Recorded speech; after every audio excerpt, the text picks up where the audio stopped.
Today on the Matt Walsh Show, the media specializes in spinning false narratives, but the narrative they've concocted about Border Patrol agents on horseback whipping and lassoing Haitian immigrants is perhaps the most absurd yet. We'll discuss that today. Also, speaking of those illegals, shouldn't we be treating the immigrant invasion as a biological terror threat, given that none of them are masked or vaccinated? We treat unvaccinated American citizens that way, after all. Plus, Australia descends further and further into fascism. Is it a preview of things to come in this country? And Facebook conducts its own research and discovers that social media is deeply harmful to kids. It then did the responsible and ethical thing and immediately swept those findings under the rug. We'll talk about all of that and more today on the Matt Walsh Show.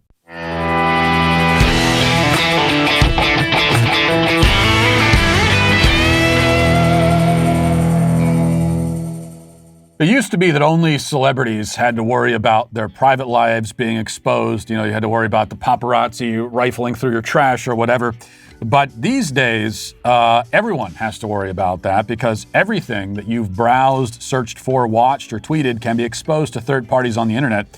Everything is now open for the public potentially, and that is why, to keep my data private, when I go online, I turn to ExpressVPN. Did you know there are hundreds of data brokers out there whose sole business is to buy and sell your data? The worst part is that they don't have to tell you who they're selling it to or even get your consent. One of these data points is your IP address. Data harvesters use your IP to uniquely identify you and your location.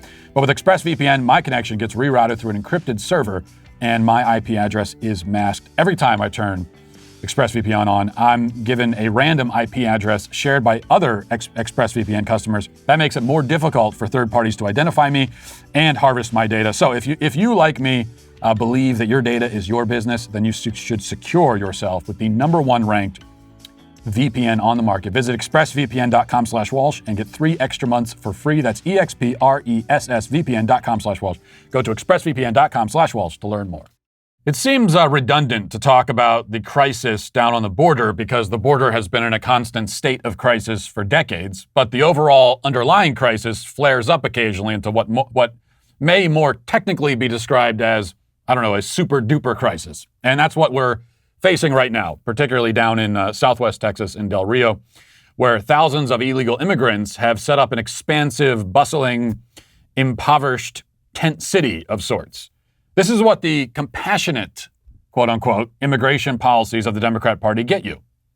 They get you shanty towns in the desert. They get you immigrant families living under a bridge. They get you a third world invasion, which ultimately harms both the invaded and the invaders. They also get you slavery and sex trafficking. They get you kids raped and killed by human smugglers.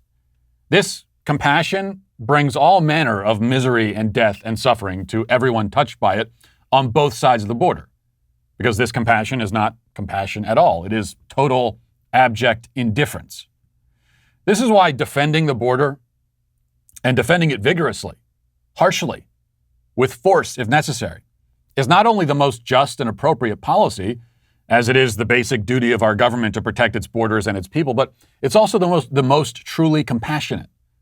If you're actually concerned with minimizing human suffering to the greatest possible extent, and we all should be concerned with that, then you'll make sure that immigrants know that the trek across the desert will be fruitless. There's no need to come. Certainly don't send your children. Don't risk their lives or your lives for this. It won't work. That's a message of compassion. Compassion both to the would-be illegal immigrant or the would-be child who's going to be smuggled across the border, and also to your own people who live in a sovereign nation and deserve to have that sovereignty preserved and defended. This is a conversation we should be having when it comes to illegal immigration, but the media is not interested in that conversation, so instead, as always, they change the subject. They are perpetually on the lookout for false narratives to help them do that, and yesterday they found a very convenient one. Images began circulating online of Border Patrol agents on horseback apprehending immigrants as they attempted to storm the border. There is, of course, nothing at all strange about this. Border Patrol agents are supposed to patrol and defend the border. It's right there in the name, Border Patrol. And considering they're out in the desert, it makes quite a lot of sense for them to perform this duty on horseback. You see cops in major cities on horseback. And sometimes that, to me, seems a little silly. But on the border, in the desert, makes a lot of sense. But the images of white-looking Border Patrol agents on horseback. And I say white-looking because, in fact, many of these Border Patrol agents are Hispanic. But the image of a white-looking Border Patrol agent on horseback rounding up mostly black Haitian immigrants, and more on the Haitian part of this story in just a minute, presented an opportunity to media propagandists that they simply couldn't pass up. So it began with a guy named Sawyer Hackett, who providentially actually has the word hack in his name. And he posted 2 images of the mounted Border Patrol agents along with this caption. Caption is, Border Patrol is mounted on horseback rounding up Haitian refugees with whips. This is unfathomable cruelty towards people fleeing disaster and political ruin. The administration must stop this. And now, pardon the pun, we're off to the races. The news was trending across social media. Border agents are using whips against Haitian refugees. Every major media outlet published their own headline. These days, a narrative cements and metastasizes within minutes, seconds even. That's all it takes. Now, it used to take longer for a false narrative. The media has always perpetrated false narratives, perpetuated false narratives. But in the past, it would take some effort to get people to believe it. But now, with the internet, it just takes a second. All across social media and the news media, people were breathlessly condemning the evil officers who are whipping and lassoing Haitians down on the border like some kind of old Western film. Comparisons to slavery were made. The White House was asked about the whips, and Jen Psaki, though admitting that she doesn't know the context, still said that the images are inappropriate and terrible and even horrific. Listen. I have seen some of the footage. I don't have the full context. I can't imagine what context would make that appropriate, but I don't have additional details. And certainly, I don't have additional context. April, I don't think anyone seeing that footage would think it was acceptable or appropriate. Thanks so much, Jen. I want to follow up on the question about Haitians and it's specifically these photos that are surfacing on Border Patrol agents seemingly using whips. I know you said that there's no context that it would be seen as inappropriate. So the question really is, why would this be happening under the Biden administration? Is this going to stop? What would I wonder sort of what are going to be the consequences if what we're seeing is what we're seeing? I mean, Yamiche, it's all good questions. We just saw this footage. It's horrible to watch. I just have to get more information on it. Again, April, I don't have more information on it. I've also seen the video. I can't imagine what the scenario is where that would be appropriate. I'm certainly not suggesting that, but we've just seen the footage earlier this morning. And if I could also ask, I have a photo. I know you said that you're still assessing it, but just to add, if this is what we see, is it the president's stance or the White House's stance that whoever these border agents are using what seems to be whips on migrants, that they would be fired or at least never be able to do that again? Of course they should never be able to do it again. I don't know what the circumstances would be. It's obviously horrific, the footage. I don't have any more information on it, so let me venture to do that, and we'll see if there's more to convey. Yes, I have no idea what's actually going on, she says, but whatever it is, it's definitely bad. These men down on the border who work for us and are doing the job they were hired to do are clearly guilty of horrific atrocities. I don't know anything about the situation, but I know enough to throw our own people under the bus, that's for sure. The White House showing more of its trademark moral courage with that response. But is it true that the Border Patrol agents were using whips? Well, the first answer is that it doesn't matter if it's true. The narrative is all that matters. The truth is irrelevant to almost everyone who is propagating this narrative. The second answer is that no, of course it isn't even remotely true. City boy Sawyer was, perhaps intentionally, misinterpreting the horse reins for a whip. That's what those ropes on the horse are. They're reins. Okay? And if you've ever seen someone on horseback and you've wondered how they manage to steer the horse in the direction that they want the horse to go, this is how they do it. And that must have seemed like a pretty weird magic trick if you didn't know about horse reins. They don't use animal telepathy, it turns out. They also don't jump on the horse and say, all right, Sparky, take me wherever you want to go. Where are we going today? No, they use these things called reins to steer the animal in the preferred direction. That's what those ropes are. But we know the left has long had trouble dealing with ropes. They're very scandalized by really any rope in any form. They're scandalized. First, they thought a garage door pull in a NASCAR garage was a noose. I mean, they thought a a rope hanging there for a tire swing in a park was a noose. They thought a cord at a Cracker Barrel was a noose. And now they think horse reins are a whip. They seem to think that every rope is somehow sinister. I can only imagine what would happen to these people if they ever went into, I don't know, an indoor rock climbing facility. Whips and nooses all over the place. They probably think it was some kind of BDSM dungeon. So on second thought, they'd feel right at home, I guess. But all of this talk of whips and nooses obscures another, more important point. We are told that the immigrant horde being whipped, quote unquote, down in Del Rio are Haitians. Now, Haitians, I hope I don't have to remind you, are from Haiti. Haiti, I also hope I don't have to remind you, is not in Mexico or even near Mexico. It is an island nation thousands of miles away across the sea. The media is talking about these people as if they're fleeing Haiti itself, which would mean that they got in boats, presumably, thousands at a time, and sailed up the Gulf of Mexico, hundreds and hundreds of miles, docked somewhere on Mexico's coast, and then walked through the desert parallel to the U.S. border, only to then convene around Southwest Texas and try to enter there all at once. That makes no sense at all. There would have been many potential ports of entry much closer and easier to access. I mean, if you're taking a boat from Haiti and you want to get into the U.S., how do you end up in Del Rio? So that doesn't make any sense. But that's the impression we're supposed to have when they talk about, well, the Haiti, they're fleeing political persecution and so on and so forth. The implication is that they are fleeing Haiti. But again, that doesn't make any sense. If you're fleeing Haiti, you're not going to end up in Del Rio, of all places. So why are they there? And why isn't anyone in the media asking this? Why are we having to talk about horse reins instead of discussing the origin and intentions of this mysterious mass of Haitians hanging out in Del Rio for unknown reasons? Now, I don't have all the answers myself. I have the questions, which is why I'm asking them. But it does seem pretty clear that many of these people, probably all of them, are not coming from Haiti at all. They were, with stand to reason, already in Central America somewhere, and probably had been there for years. Now, this makes it dubious to refer to them as Haitian refugees or Haitian asylum seekers. If a Haitian man moves to Guatemala and lives there for 5 years, and then tries to enter the U.S. illegally, is he a Haitian refugee seeking asylum at that point?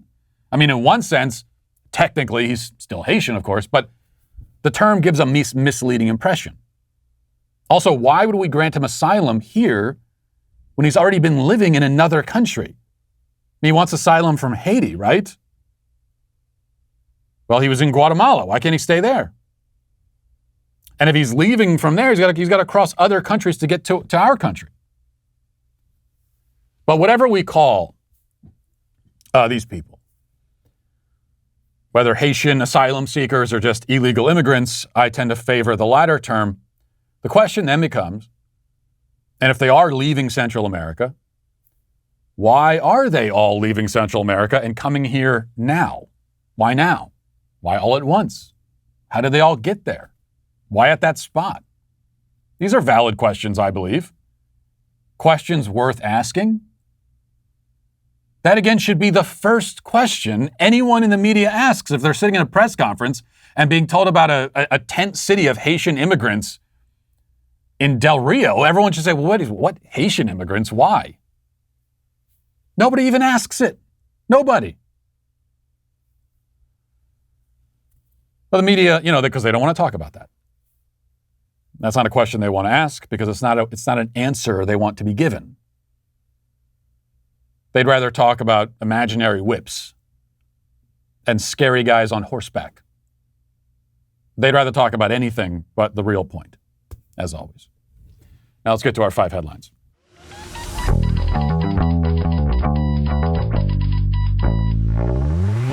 We know that the left is in a constant state of panic over everything, but the panic over abortion, especially after the Texas abortion law, has been certainly a sight to behold.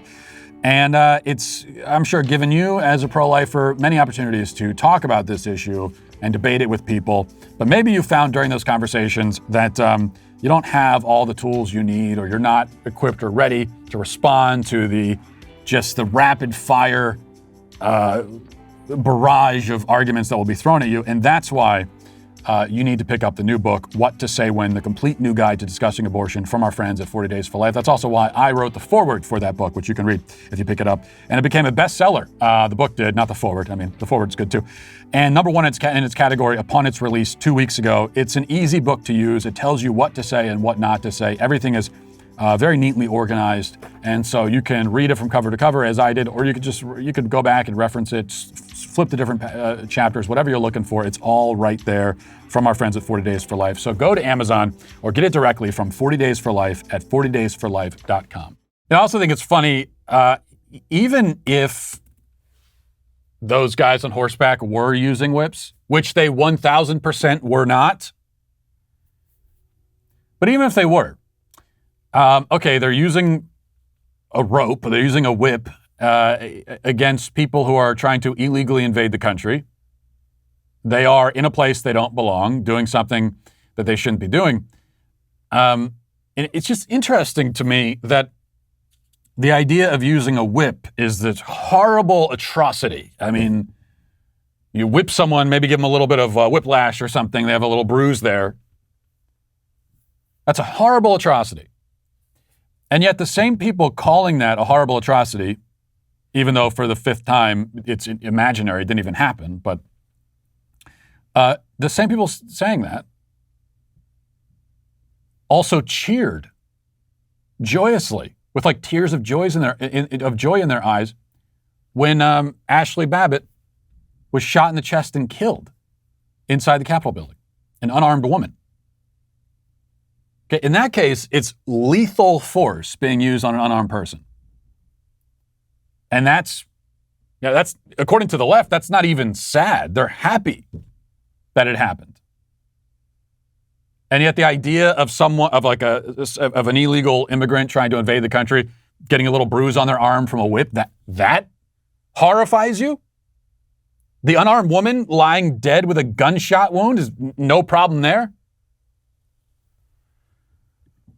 Well, of course, here I am trying to make sense and trying to, hold them to their own standards and all that kind of stuff. We know how fruitless that is, but I did feel it necessary to make that point in any case. We're going to get back to some issues dealing with, related to the illegal immigrants down there on the border in just a second. And we have to hear more from Jen Psaki, unfortunately. But before we get there, I think some congratulations are in order to Canada, because Justin Trudeau was reelected yesterday as Prime Minister of Canada. So congratulations, Canadians. You got this doofus for another term. I can't for the life of me imagine why you wanted that. And I want to ruthlessly make fun of you for this, that you, this is his third term, right? Am I wrong?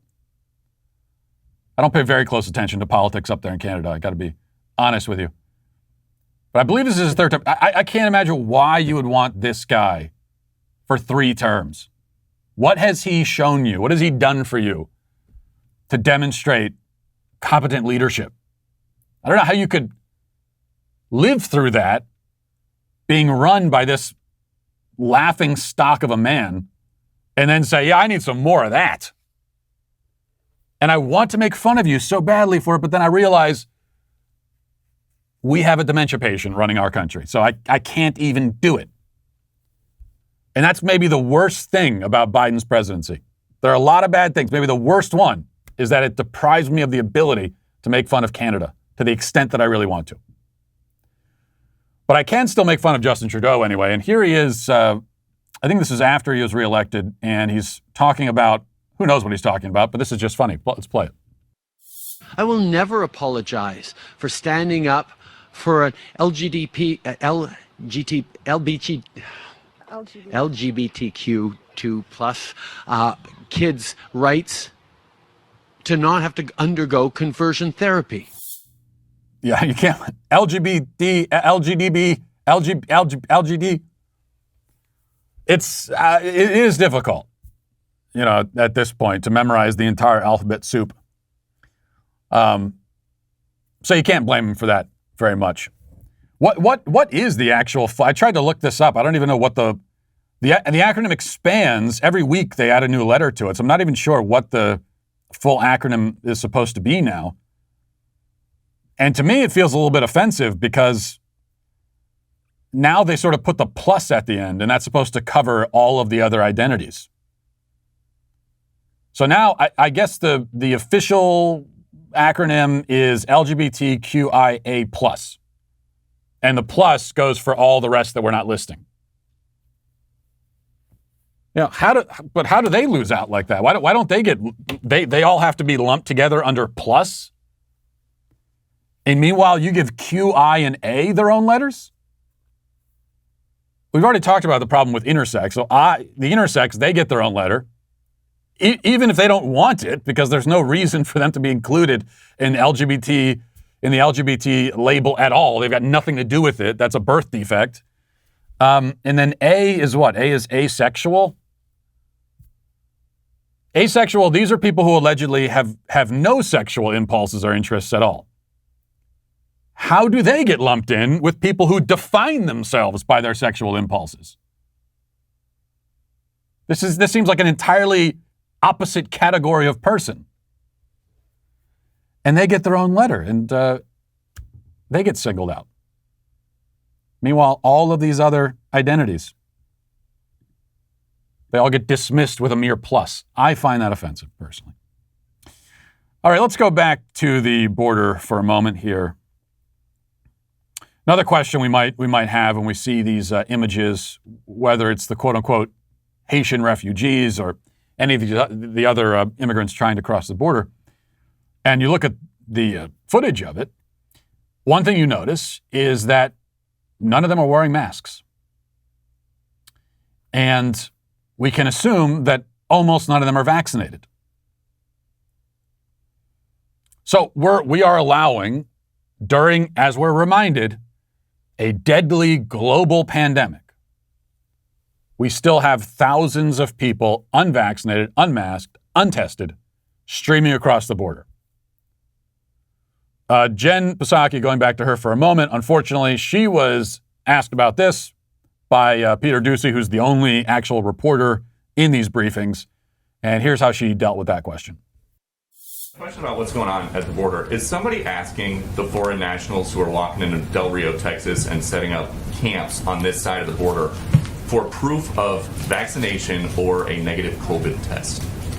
Well, first of all, I can readdress for you or re-talk you through what steps we take. That is the policy for people who fly into the country. So if somebody walks into the country right across the river, does somebody ask them to see their vaccination card? Well, let me explain to you again, Peter, how our process works. As individuals come across the border, and they are both assessed for whether they have any symptoms. If they have symptoms, the intention is for them to be quarantined. That is our process. They're not intending to stay here for a lengthy period of time. I don't think it's the same thing. It's not the same thing. These are individuals, as we've noted and as we've been discussed. We are expelling individuals based on Title 42. Specifically because of COVID, because we want to prevent a scenario where large numbers of people are gathering, posing a threat to the community and also to the migrants themselves. So those are the policies that we put in place, in large part because, again, the CDC continues to recommend Title 42 be in place, given we're facing a global pandemic. Where's the vice president on any of this? Isn't she supposed to be addressing the root causes of migration? Absolutely, and she has been addressing the root causes of migration by working with countries in the region to ensure they have the assistance they need to reduce the number of people who are coming and trying to make those journeys across the border. We've actually seen some reductions in some of those numbers. That doesn't change the fact that this is a very challenging situation in Del Rio. We're working to implement our policies, and we're working to ensure we are also addressing root causes. Okay, now for a little bit of a fact check there.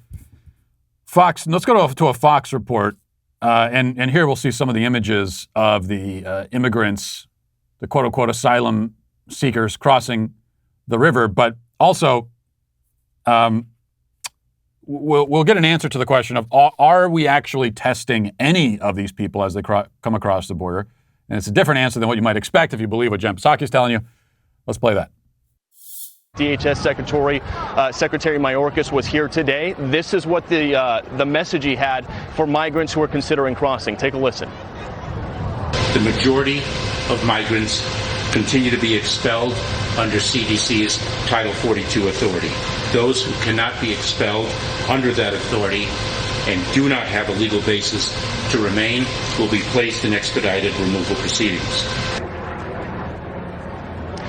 And back out here live, here's the deal with Title 42. Yes, most of the single adult men in this camp will be removed from the country, sent back to their country of origin via Title 42. That is not true, however, of the women, the children, and the family units. The Biden administration has not used Title 42 on family units. So a lot of these family units you see in here will have the chance to stay in the U.S. They will be processed. They will be released into the country, what's called an NTA, a notice to appear in court, for a court date, sometimes years down the road.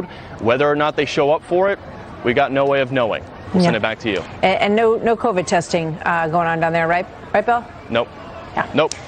No vaccine mandates, no COVID testing. Just a reminder that the president's going to speak at the UN tomorrow, and one of his signature pieces is how well COVID is being handled in the United States, and the importance of that as his top issue that his presidency is undertaking. So no COVID testing, which we already knew that was the case.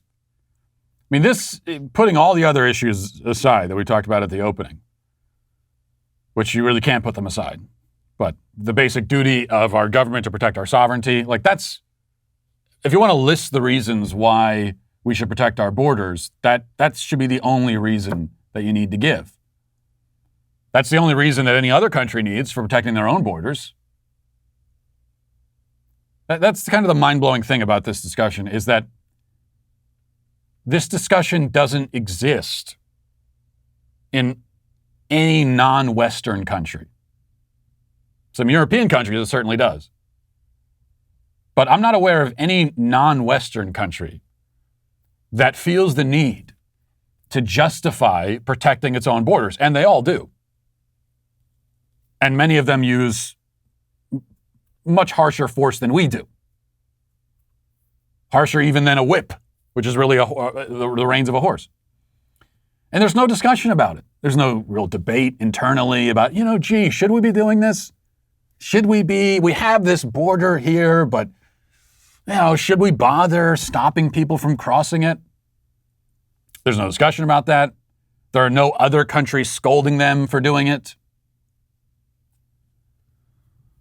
And the reason why every other country on the planet, at least non-Western country, defends their border, first and foremost, and the only reason they would give, if they were ever asked to give a reason, which they're not, is that this is our country and it's our sovereignty and we have to protect it.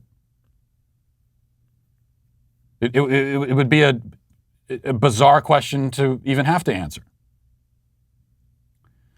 But if we're going down the list of reasons, there are the other reasons that I said as well, that this is also the most compassionate thing, even for the immigrants.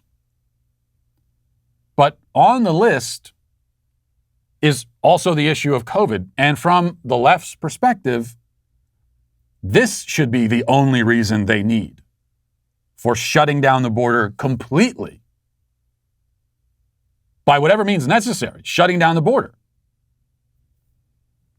Because every single one of these people coming in is a biological hazard by their logic. By their logic, these are essentially biological terrorists coming across the border, ticking time bomb. They're going to spread disease and kill. They're going to kill our grandmothers and our children from COVID. That's the left's logic. That is certainly how they talk about American citizens who are not vaccinated and are simply going about their lives. That's even how they talk about children who are unvaccinated.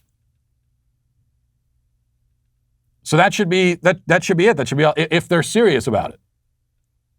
If they really believe all the things they say about COVID.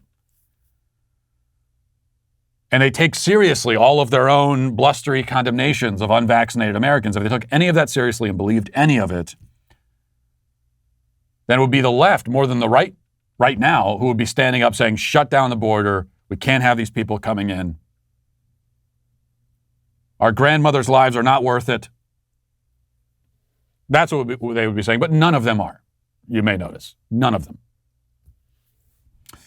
All right. I don't know. Maybe if some of these immigrants end up vacationing in Florida, then they'll fit under the umbrella of people that the media feels comfortable condemning. I'm not sure. All right. Late last week, the Pentagon admitted that the drone strike that killed those ISIS operatives in Afghanistan actually didn't kill any ISIS operatives at all, and instead incinerated an entire family.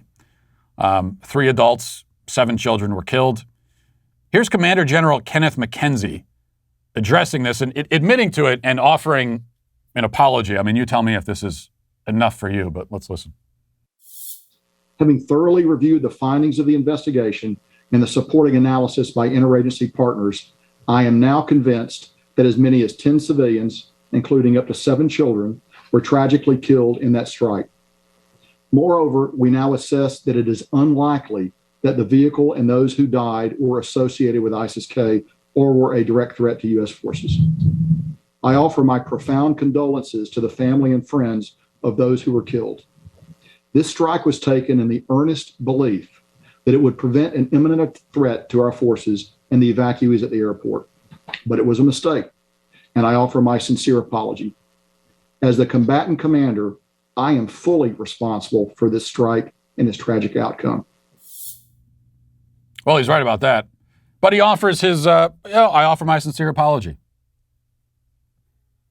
And that's all we're going to get. I offer my sincere apology. Oh, sorry about that. Yeah, we killed 7 children. My bad. And then they move on and no one is held accountable. There have been no resignations over this. Certainly nobody's been fired. And we've already moved on. They can come out and admit now and say, yeah, we did it. We killed 7 children. And a few days later, we're not even talking about it anymore. There's really no outcry, no public outcry anyway, to hold anyone accountable. I mean, think about what you would have to do at your job to get fired. It kind of depends on what your job is. I mean, if you're a public school teacher, then you'd have to do quite a lot to get fired, and probably then you still wouldn't. But that's government. I mean, outside, if you work outside of government, I guess I should stipulate, what would you have to do? What kind of mistake would you have to make on the job to get fired? It probably wouldn't take much.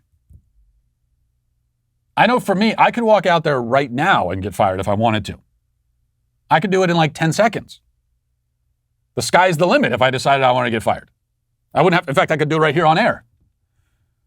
Get myself fired. And that's the case for anyone who works outside of the government. You wouldn't have to do much to get yourself fired. And you also wouldn't have to kill 7 kids. Probably if you killed just like one person in your job outside of government and outside of the pharmaceutical industry, now we have to stipulate as well, you get fired. But in the government, you can directly murder 10 people, including 7 kids, and still have a job at the end of the day. That's the government for you. Kind of on the same topic here, moving on and over to Australia. As we know, full-on fascism has come to Australia. Here is footage all the footage we see out of Australia it just sends chills down your spine. Here's a law enforcement official showing up to somebody's house because she allegedly posted on social media that she would be attending a protest, potentially. That's the allegation, that she posted something on social media about going to a protest. And next thing you know, there are multiple, looks like there's one on camera, but multiple law enforcement officials at her house talking to her about this. Let's listen to that. Sure. Okay. All right. Is there a reason why you're recording me today? Yes, for my protection. You think I'm going to assault you or something? No. So I don't understand why you're here, and I haven't even spoken to you, and you think I'm going to do something to you? well, we have seen a lot of police violence in recent times towards the public, and there is a growing mistrust. As you can understand. We don't have to worry about that. Yeah. Not here to do anything like that. Okay? All right. So, cool. we're here to have a chat to you because we have instructions that you've been posting some things on social media. That you... Protest on Tuesday. There's no protest on Tuesday. There isn't. Okay, that's fine. But what I'm here is to remind you to ensure that you need to stay at home in relation to COVID and stay-at-home orders. And if there is or is not a protest on Tuesday, regardless, you still can't leave and go to a protest of any sort. I understand. And this is what fascism, this is what tyranny looks like when it actually comes to. It comes in the form of a woman in a pantsuit saying she wants to have a chat with you. And she's very polite about it. She even said, it was a little hard to hear there, but both of them said to the woman that was filming, "Oh, we're not here to assault you. Don't worry about that. You're perfectly safe. You just have to stay home. Just stay in your house. Don't ever leave your house, and you'll be fine. Of course, if you leave your house, we might knock you down and spray bear mace in your face, cart you off to prison." Some of the footage we've seen out of Australia has shown that. But stay in your house and you'll be safe. We'll make sure you're taken care of. We'll make sure you have all you need. Just stay here and never leave. That's all we want to chat about today.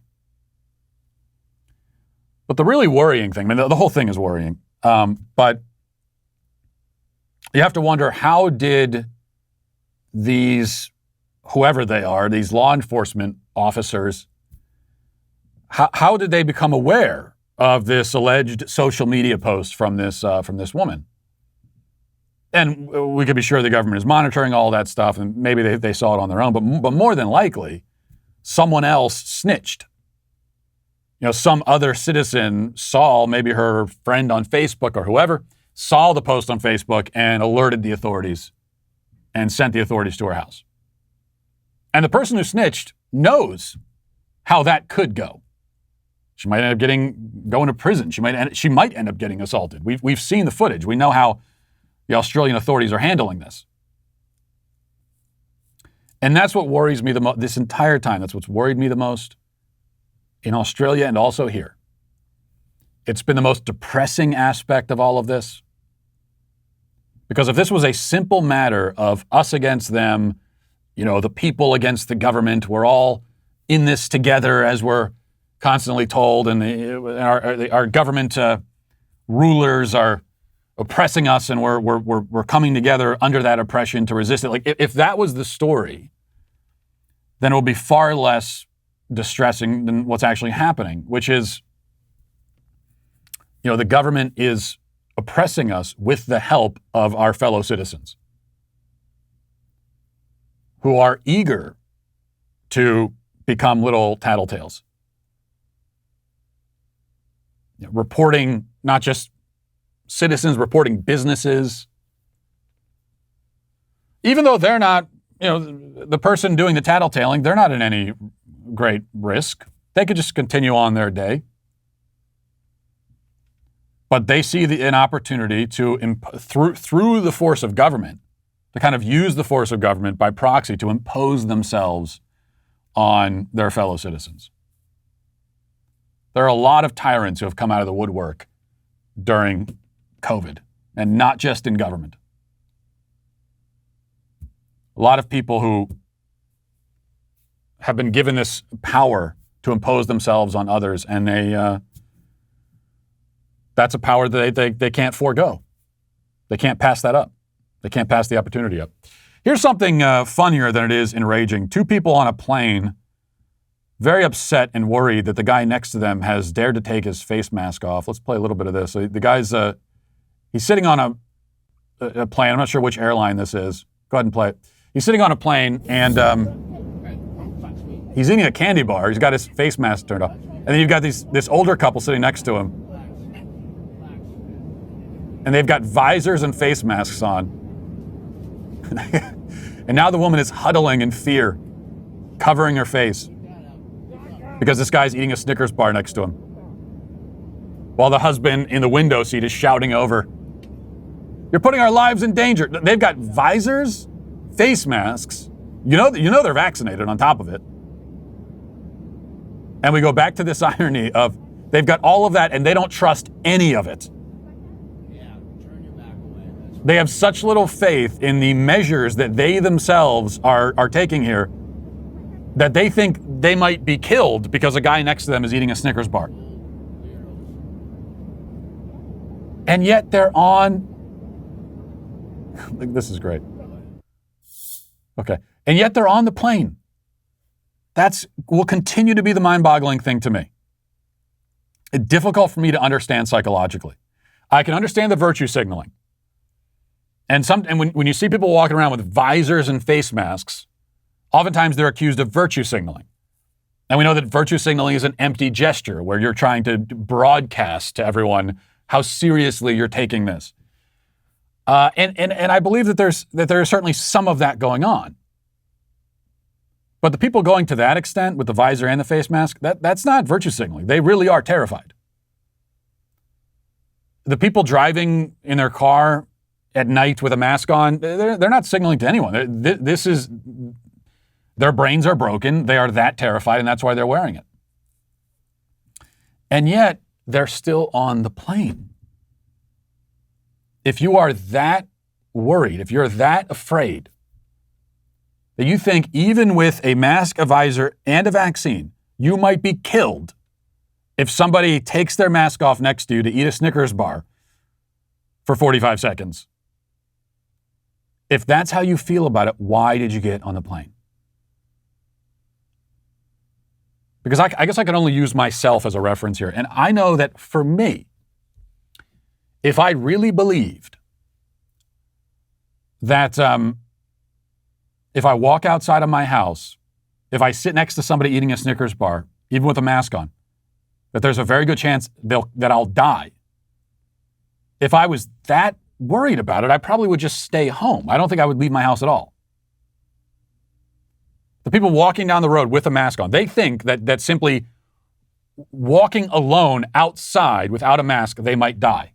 That COVID might drift over on the wind and make it into their nostrils and kill them.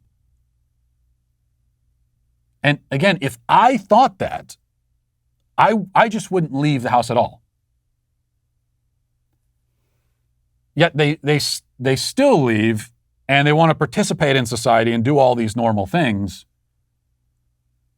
And yet they get angry at other people who are trying to live their normal life. So it's all kinds of confused. It doesn't make any sense at all. All right, let's say one other thing here. Let's get away from the politics. This is also important. From the New York Post, it says a Russian MMA fighter dubbed Popeye because of his massive biceps has been warned. There he is there. Look at that. He's been warned that he might die if he doesn't get the lumps of petroleum jelly removed soon. So this guy, his name is Kirill Tereshin, 25, former soldier. He injected petroleum jelly into his arms and made those biceps. And now he has to get the lumps of petroleum jelly taken out of his arms, or he might die. And I don't know, it's just a really sad story. I'll tell you what makes it sad. The fact that this man has been pressured into conversion therapy like this. You know, I mean, he identifies as a big muscled person. That's how he identifies. He identifies as Popeye. A big muscled person, a BMP, we call them. That's his truth, that he's trying to live. And yet he's being told that he has to go through this medical deconversion. I find it very upsetting personally. Let's move on now to reading the YouTube comments. This is from someone who says, Matt, if you want to watch a good movie with your wife, then watch The Courier. It's great. You can ban me if you don't like it. I did actually watch that one. And that's the Benedict Cumberbatch one, right? And yeah, that was pretty good. I don't know if I'd call it great. Oh, wait, we forgot to play the song. Let's play the song. Go ahead, play it. This theocratic fascist dictatorship is on its way. Daily cancellations are the law and order of the day. We the sweet baby gang. Okay, good. I can't believe I forgot that. I was gonna pass right over the Sweet Baby Gang anthem. I should be canceled for that. Anyway, The Courier is a good movie. I wouldn't call it a great movie though. I haven't seen. I don't think a really great movie has been made in several years. I can't remember the last movie I've seen that was made over the last 2 or 3 years that truly qualifies as great. And one thing about what makes it a great movie is that great movies are rare by definition. That's why they're great. But even so, it's been quite a drought. I've seen a lot of, I've seen several B+, B- movies. There have been a lot of Ds, a lot of C's, D's, and E's. I haven't seen a great one. Let's see. Another one says, Matt, when the commenter said the divorce of the USA would be the kids' fault, he was comparing it to the founding fathers. Everyone alive today in America would be the kids in this analogy. Oh, that would make sense. You're right. That would make more sense than how I interpreted it. Now I feel stupid. And for making me feel stupid, you are banned from the show. The Real Bridget says, you said that masking kids, the kid video gave you ungodly rage. I think the term you're searching for is godly rage. I think you're probably right about that. Matus says, what's the biggest smallmouth you ever caught? I don't know. I don't fish for a lot of smallmouth. It's usually largemouth. And the biggest largemouth I've caught is 7-8 pounds. I've never gotten up into the double digits. Smallmouth, I don't know. Not very large, 3 pounds maybe. Live Cruelty Free Now says, just when Matt says something sensible and seemingly sincere about his personal lack of concern or connection with animal rights, the juvenile all pandas must die thing comes up again.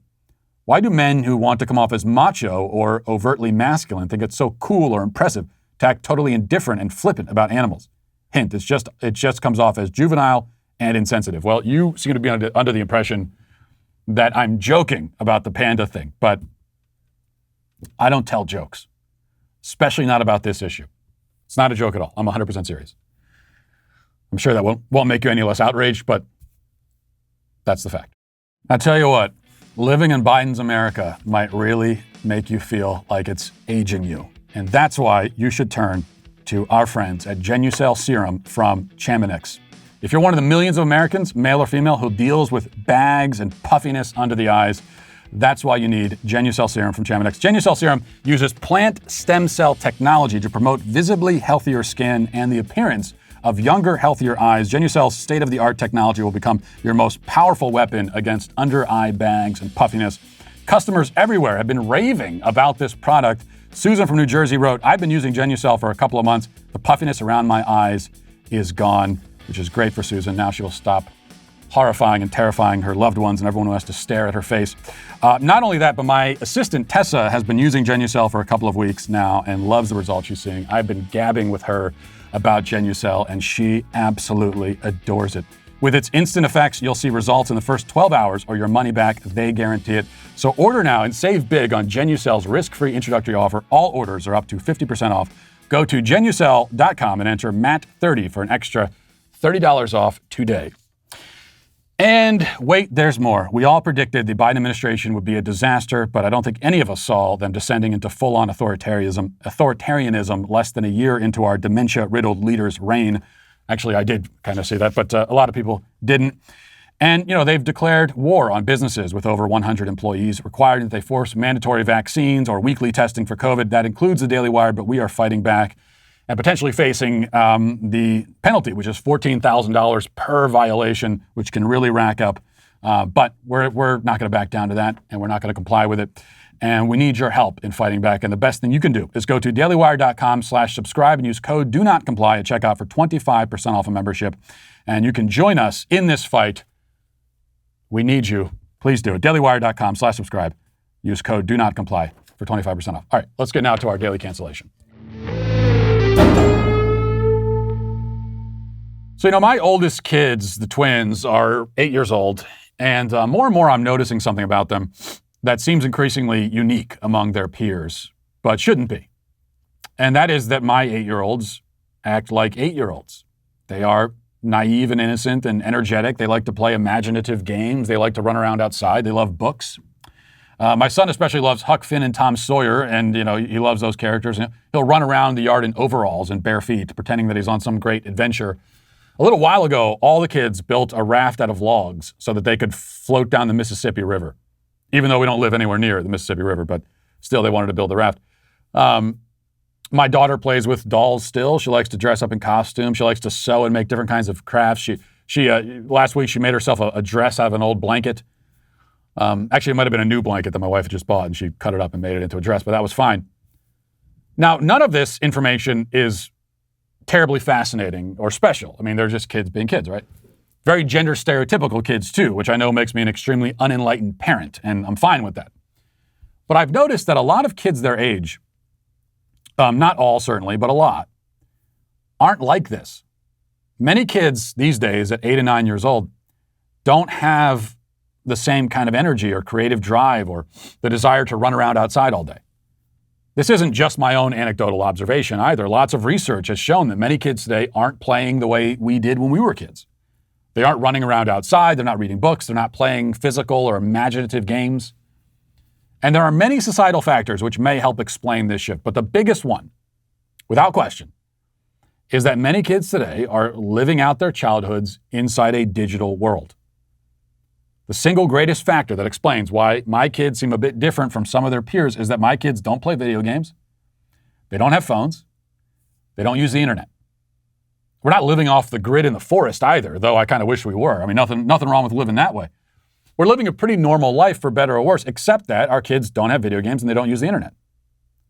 There are plenty of parenting decisions that I have made that I later questioned or second-guessed, but this is definitely not one of them. My wife and I decided early on that we would force our kids to have a real childhood. We're not going to give them a choice in the matter. You can't give a kid a choice in this, because if you give them a choice, they're going to choose the TV and the internet and everything else. I mean, every kid's going to choose that if you let them choose. So for us, there is no choice. A childhood full of imagination and physical play and scraped knees and all the rest of it. That's what they're going to have. And so far, they've had that kind of childhood because we're keeping them away from every screen except the one single TV we own, which is in our living room and which they're allowed to watch for limited periods of time. And of course, only shows that we approve of ahead of time. I thought about this today when I read a report revealing how Facebook, which owns Instagram, has for a long time been aware that Instagram is harmful to kids, especially girls. The tech giant apparently conducted its own research into the effects of social media on the developing minds of kids, and they found that the effects are rather dire. Social media, the focus was on Instagram, but this holds true across the spectrum. Social media for kids causes anxiety, depression, body image issues, lower life satisfaction, and so on and so on and so on. Makes kids lonelier, makes them more depressed, it makes them unhappier. Now, Facebook knows this, and this is the research they did. Again, that's not the only research on this topic. This has been studied again and again and again, and almost all the research you'll read will tell you this. And Facebook knows it, but they swept their own findings under the rug, which has drawn comparisons to the big tobacco companies that discovered a link between smoking and cancer decades ago and didn't tell anybody about it. And I think the comparison is apt, though if anything, it undersells the problem. This is going to sound extreme, and maybe it is, but I would rather my kids smoke cigarettes than spend all day on the internet. Because the damage done by the latter is that deep and that profound. Our kids are being fundamentally changed. They're being turned into different sorts of people, worse sorts of people, because of their overexposure to screens.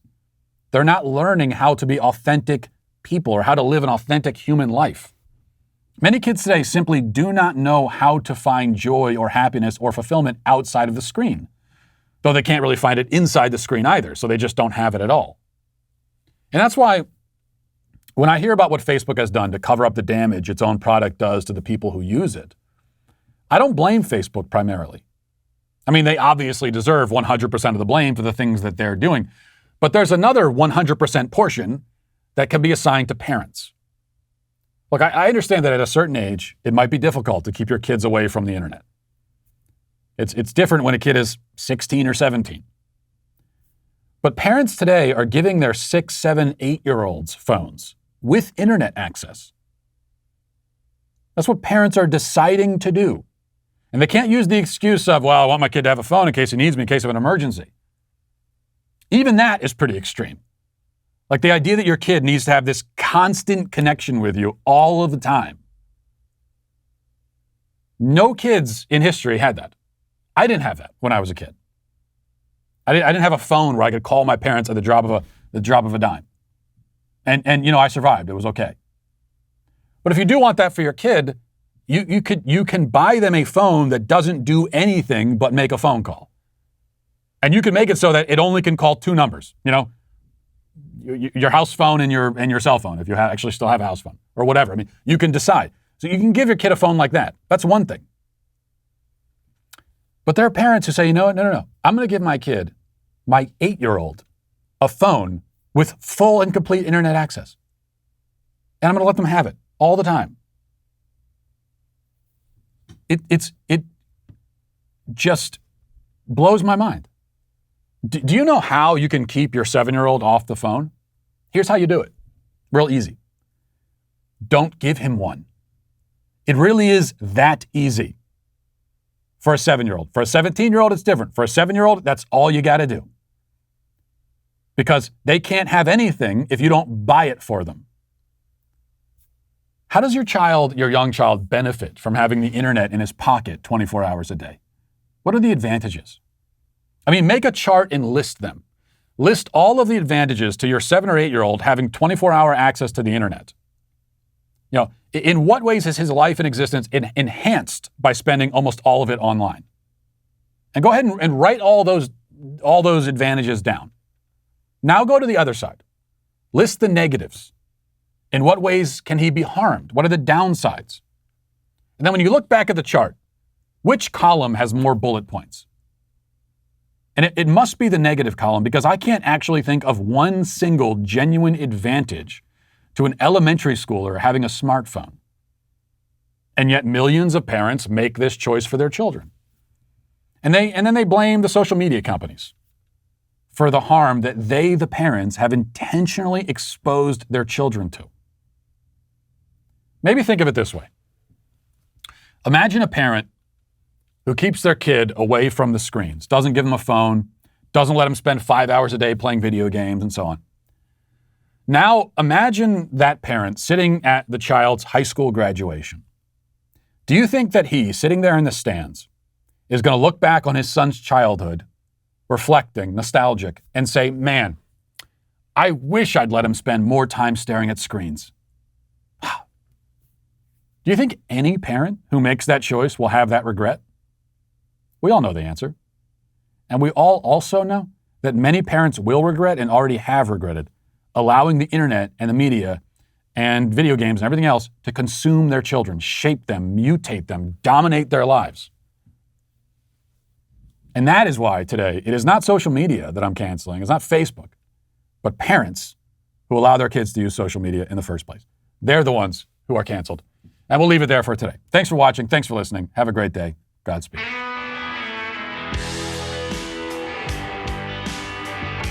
The Matt Walsh Show is produced by Sean Hampton, executive producer Jeremy Boring.